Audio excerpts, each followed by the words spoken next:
Nick speaking, and welcome to this video. Right, another update for my Help for Heroes biker squad. Hopefully this should be quite an exciting, interesting update for you. Okay, but first of all, before I get to the exciting part, I'm going to show you the actual bikes themselves. Don't forget that you can buy tickets to win this unit and all the other units we have for this Ultramarine. So go and check the link out in the description below. You can buy tickets there, £2 each, and it's a worldwide raffle.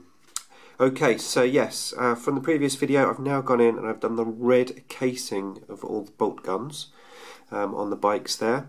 And previously I had a comment actually from General Splatton. He mentioned about it might be worthwhile drilling out the holes of the exhaust vents.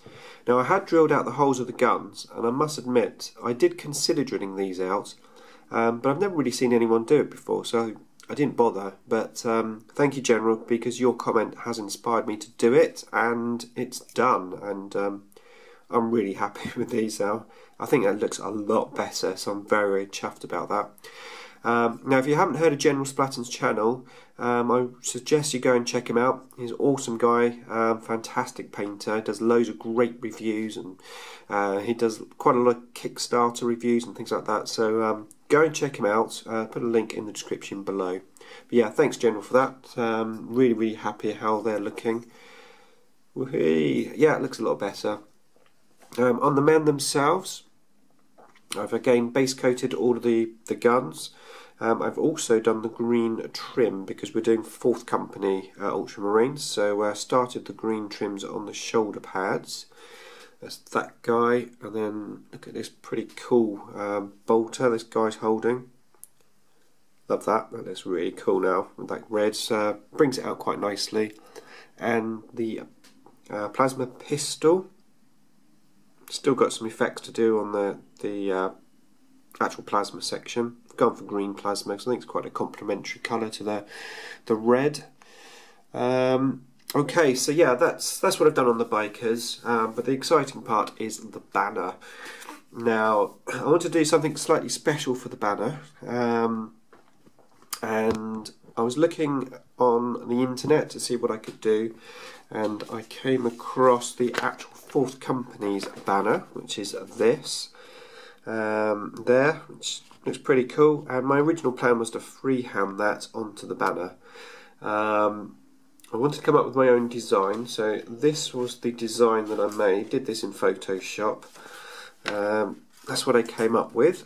I put the Help for Heroes colours in there, and I also went in and I changed the name from Ultramarines to IDICBeer, and I used IDICBeer on my Dreadnought for the Salamanders army, and I thought I'd continue that through. I thought it's quite nice because ultimately all you guys, all the contributors, all the painters, everyone who buys tickets, everyone who helps raise this money for the Help for Heroes charity, you're all my heroes, so I thought it was quite apt.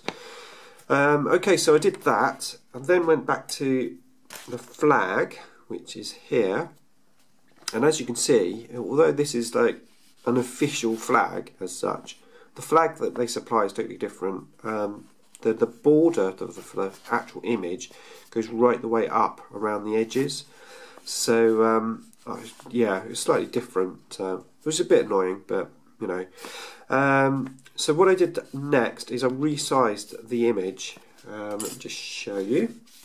So this is the image resized, and what I did effectively is I stretched it using the clone tool. Just cut that off, stretch it up to the right size, use the clone tool there just for the stars, and got it to the right size effectively. And now once I did that, which was originally I did that to give me sort of some freehand sizes, I decided, I thought actually I might try something different, because I cut that out and I placed it on top of the banner and it looked so good as it was. I thought I might just stick that on there. So I thought I'd have a go. So I experimented. I used some PVA glue and I stuck it into position, and then when it was dry, it stuck really well and looked really good.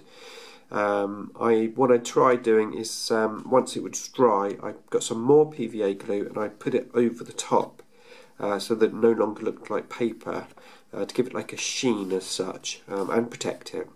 And it looks fantastic. So this was just, I had 2 of these flags, so this is just my test one.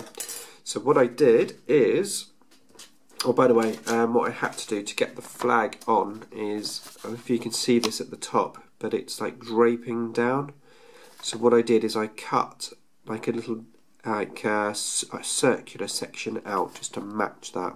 Now it took me about 3 or 4 attempts of cutting this out to get it to fit perfectly, but I managed to do it, and this is the result. There you go. This is totally finished. Done the Help for Heroes stripes, I've highlighted them. The purity seals are done in the Help for Heroes colours, which I'm going to continue that theme on to the guys over there. A few of those have got purity seals on. I think it's come out really well.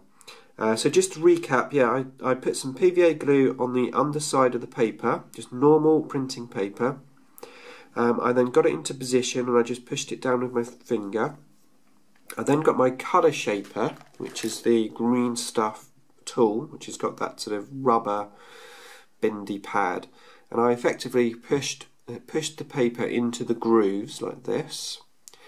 And then when that was dry, I got some more PVA glue and I effectively just rubbed it over the top gently, and that's the results. And I think it looks really, really good.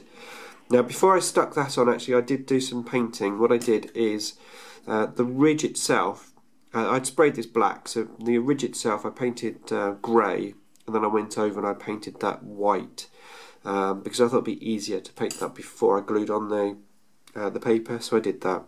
Now on the back of this banner I've carried those stripes through like so. Now I'm actually really chuffed with this because I don't have any masking tape, so I actually painted these stripes freehand, and they're not perfect, but they're pretty good. I mean, it's a flag anyway, it's going to be blowing in the wind, so it would never be perfectly straight. But yeah, I painted those on. I did some shading and some highlighting of the flag, did a little bit of weathering at the bottom, as I figured probably be like draping on the floor sometimes. And then painted the symbol there pure white, did a little bit of weathering on there, and painted the skull metal. And that is my flag, and I think that is going to look pretty cool when I've got a guy on there holding it. Very, very happy with that, really, really chuffed. Okay, so that's my update. Yeah, hopefully you liked that, what I've done there so far. Next up, I'm going to go in all of the silver, all the metal work, and I'm going to start highlighting that. So yeah, watch out for the next video, and don't forget, head over to the link in the description below, go and buy your tickets, and also don't forget to check out General Splatten's channel. Thanks for watching.